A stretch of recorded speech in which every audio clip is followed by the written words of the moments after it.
মাকে দেখতে দেশে ফেরার প্রস্তুতি নিচ্ছেন তারেক রহমান। ৭১ টিভির খবর।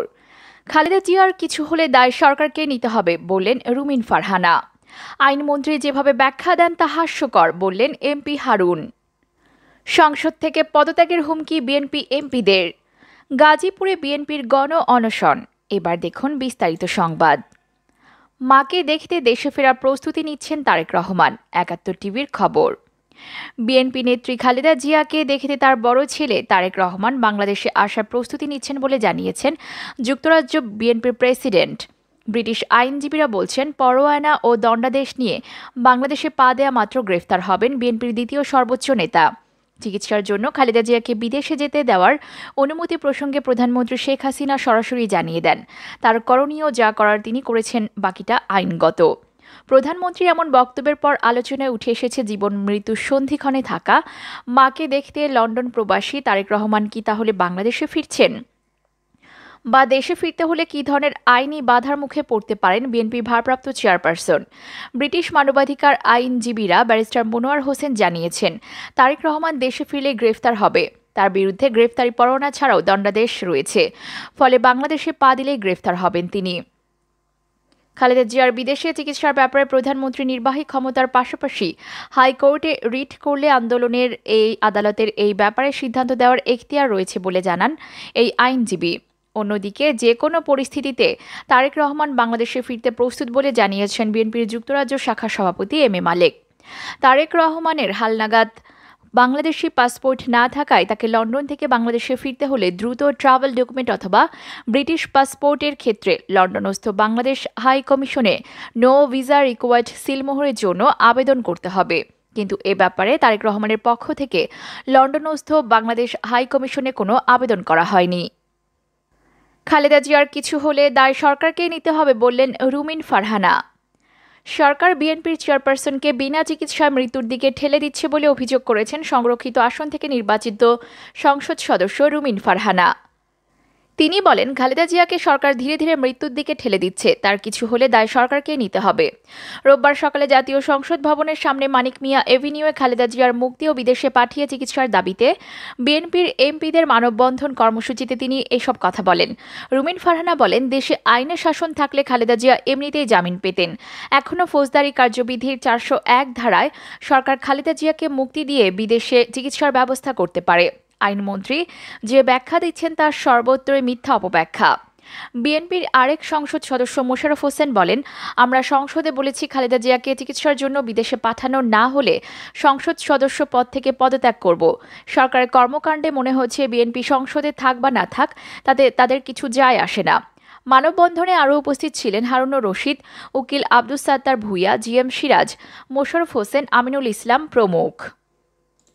আইনমন্ত্রী যেভাবে ব্যাখ্যা দেন তা হাস্যকর বললেন এমপি হারুন। খালেদা জিয়াকে চিকিৎসার জন্য বিদেশে পাঠানো নিয়ে আইনমন্ত্রীর দেওয়া ব্যাখ্যাকে হাস্যকর বলে মন্তব্য করেছেন বিএনপির যুগ্ম মহাসচিব ও সংসদ সদস্য হারুনুর রশিদ। রোববার সকালে জাতীয় সংসদ ভবনের সামনে মানিক মিয়া অ্যাভিনিউয়ে খালেদা জিয়ার মুক্তি ও বিদেশে পাঠিয়ে চিকিৎসার দাবিতে মানববন্ধন কর্মসূচিতে তিনি এসব কথা বলেন। বিএনপির এই এমপি বলেন, খালেদা জিয়া মুক্তি পেলে সারা দেশের মানুষ উজ্জীবিত হবে। এটি জেনে সরকার তাকে মুক্তি দিচ্ছে না। জাতীয় সংসদে আইনমন্ত্রীকে প্রধানমন্ত্রী যেভাবে পেছন ফিরে ডিকটেট করছেন তা লজ্জাকর, আর আইনমন্ত্রী যেভাবে ব্যাখ্যা দেন তা হাস্যকর। খালেদা জিয়ার মুক্তির দাবি জানিয়ে হারুন বলেন, আমাদের সংসদ থেকে পদত্যাগ করতে বাধ্য করবেন না। আমাদের দাবি অত্যন্ত ন্যায়সঙ্গত। এ দাবি মানা না হলে আমরা সংসদে থাকব কিনা সেটি ভেবে দেখব। বিএনপির আরেক এমপি জিএম সিরাজ মানববন্ধনে বলেন, খালেদা জিয়ার জীবন মৃত্যুর সন্ধিক্ষণে কিন্তু সরকার চিকিৎসকের কথা উপেক্ষা করছে। আইনমন্ত্রী বলেন, খালেদা জিয়াকে আবার জেলে গিয়ে আবেদন করতে হবে। সরকার চাইলে খালেদা জিয়াকে বাসভবনের সাবজেল ঘোষণা করে ২৪ ঘণ্টার মধ্যেই তাকে বিদেশে চিকিৎসার জন্য নিতে পারে। রাষ্ট্রপতিকে তার ক্ষমতা বলে খালেদা জিয়াকে চিকিৎসার জন্য বিদেশে পাঠানোর দাবি জানান তিনি। মানববন্ধনে আরও উপস্থিত ছিলেন উকিল আব্দুস সাত্তার ভূঁইয়া, জিএম সিরাজ, মোশাররফ হোসেন, আমিনুল ইসলাম ও সংরক্ষিত নারী আসনের সদস্য ব্যারিস্টার রুমিন ফারহানা। সংসদ থেকে পদত্যাগের হুমকি বিএনপি এমপিদের। বিএনপি চেয়ারপারসন বেগম খালেদা জিয়ার মুক্তি ও তার সুচিকিৎসা নিশ্চিতে বিদেশে পাঠানোর দাবিতে মানববন্ধন করেছেন দলটির নির্বাচিত সংসদ সদস্যরা। মানববন্ধন থেকে খালেদা জিয়াকে মুক্তি দিয়ে চিকিৎসার জন্য বিদেশে না পাঠালে সংসদ থেকে পদত্যাগের হুমকি দিয়েছেন তারা। রোববার সকালে জাতীয় সংসদ ভবনের সামনে মানিক মিয়া এভিনিউতে এই মানববন্ধন কর্মসূচি পালন করেন বিএনপির এমপিরা। এ সময় তারা খালেদা জিয়ার মুক্তির জন্য রাষ্ট্রপতির হস্তক্ষেপ কামনা করেন। খালেদা জিয়ার মুক্তির দাবি জানিয়ে বিএনপি মহাসচিব ও দলটির সংসদ সদস্য হারুনুর রশিদ বলেন, আমাদের সংসদ থেকে পদত্যাগ করতে বাধ্য করবেন না। আমাদের দাবি অত্যন্ত ন্যায়সঙ্গত। এ দাবি মানা না হলে আমরা সংসদে থাকব কিনা সেটি ভেবে দেখব। মানববন্ধনে আরও উপস্থিত ছিলেন উকিল আব্দুস সাত্তার ভূঁইয়া, জিএম সিরাজ, মোশাররফ হোসেন, আমিনুল ইসলাম ও সংরক্ষিত নারী আসনের সদস্য ব্যারিস্টার রুমিন ফারহানা। এমপি জিএম সিরাজ বলেন, খালেদা জিয়ার জীবন মৃত্যু সন্ধিক্ষণে, কিন্তু সরকার চিকিৎসকের কথা উপেক্ষা করেছে। আইনমন্ত্রী বলেছেন, খালেদা জিয়াকে আবার জেলে গিয়ে আবেদন করতে হবে। সরকার চাইলে খালেদা জিয়ার বাসভবনে সাবজেল ঘোষণা করে 24 ঘন্টার মধ্যে তাকে বিদেশে চিকিৎসার জন্য নিতে পারে। রাষ্ট্রপতিকে তার ক্ষমতা বলে খালেদা জিয়াকে চিকিৎসার জন্য বিদেশে পাঠানোর দাবি জানান তিনি। বিএনপির আরেক সংসদ সদস্য মোশাররফ হোসেন বলেন, আমরা সংসদে বলেছি খালেদা জিয়াকে চিকিৎসার জন্য বিদেশে পাঠানো না হলে সংসদ সদস্য পদ থেকে পদত্যাগ করব। সরকারের কর্মকাণ্ডে মনে হচ্ছে বিএনপি সংসদে থাক বা না থাক তাতে তাদের কিছু যায় আসে না। এদিকে গাজীপুরে বিএনপির গণ অনশন। সাবেক প্রধানমন্ত্রী বিএনপি চেয়ারপারসন দেশনেত্রী বেগম খালেদা জিয়ার মুক্তি ও বিদেশে চিকিৎসার দাবিতে গণ অনশন কর্মসূচি করেছে গাজীপুর জেলা ও মহানগর বিএনপি। শনিবার রাজবাড়ী রোডস্থ দলীয় কার্যালয়ে সকাল 9টা থেকে বিকেল 4টা পর্যন্ত টানা এ কর্মসূচিতে সভাপতিত্ব করেন জেলা বিএনপির আহ্বায়ক ফজলুল হক মিলন।